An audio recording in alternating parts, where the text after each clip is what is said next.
volta aqui no estúdio e hoje o nosso tema é hiperatividade. Por isso eu estou com a coordenadora do curso de Psicologia da PUC, a professora Jane Moreira de Azevedo. Seja bem-vinda. Obrigada. E a primeira pergunta que eu quero te fazer é: o que é uma pessoa hiperativa? Quais são as características desse tipo de pessoa?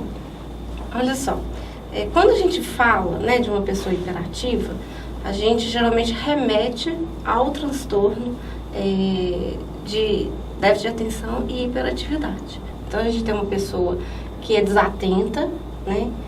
E aí a desatenção vai falar, por exemplo, de uma pessoa que esquece as coisas, de uma pessoa que começa a fazer várias coisas e não acaba.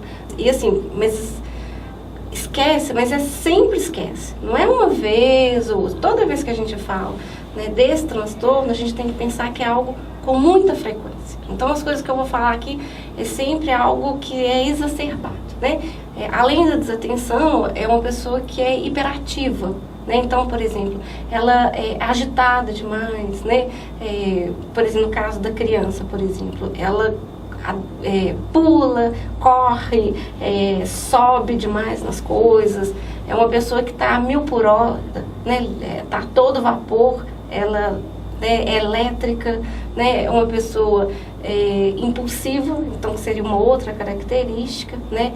Então, que fala demais, intromete, né, em assuntos de terceiros.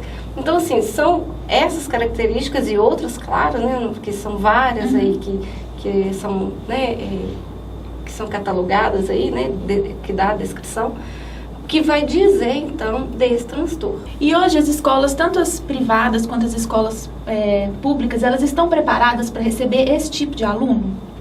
Olha, o que a gente percebe, né, é que tanto não somente nas escolas, né, independente dela ser pública ou privada, é que a gente começa a receber muitas, principalmente as crianças, né, na faixa de 7 a 12 anos, encaminhado com uma hipótese, né, desse transtorno, mas que, na verdade, são características da criança, né? Eu acho que tem um ideal aí de aluno, né? Eu sou professora, eu também tenho meus ideais de aluno, né? Porque tem isso também, né? Às vezes é um traço da personalidade da pessoa, e é tratado como uma patologia. Né? Sim, então, assim, que tem um ideal e que espera que o menino vai chegar 1h da tarde, vai sentar na cadeira e vai ficar ali bonitinho, escutando, né, aprendendo tudo que o professor fala e sai 5h da tarde. Quer dizer, isso não existe, né? A gente está numa época em que a criança,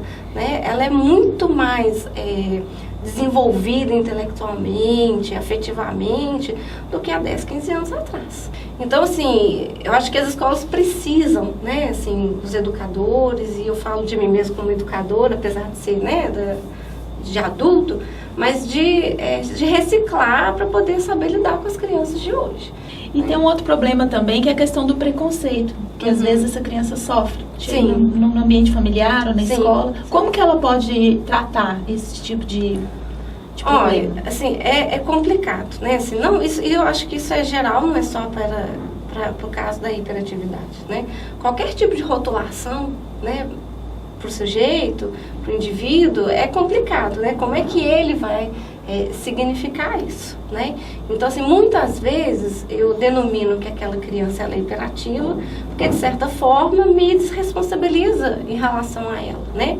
Então, eu como professora já digo, então ele é hiperativo, encaminha para o médico, né, faz a medicação, dá a Ritalina lá para ele poder tomar, né?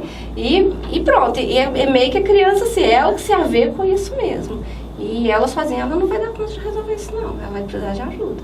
Era isso que eu ia te perguntar. Quais são as ações? Existe alguma mudança de atitude, seja familiar ou na escola, que os pais, ao perceberem a criança hiperativa, eles podem tomar ou não? Olha, é claro, né, que mudanças há, mas eu acho que a melhor coisa, quando se tem uma hipótese, né, enfim, do transtorno, ou só mesmo da hiperatividade, ou da desatenção, né? No caso, se é identificado pela escola, a escola precisa chamar os pais, né?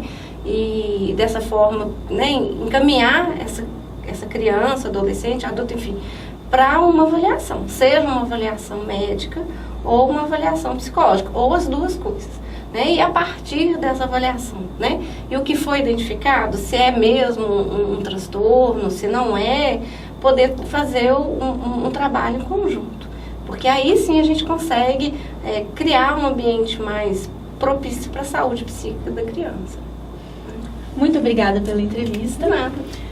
E no nosso próximo programa nós vamos falar sobre alimentação para idosos. E você quer ver o seu tema aqui no estúdio? Então mande sua sugestão para o tembase@tembase.net. Eu vou ficando por aqui e eu te espero no próximo encontro.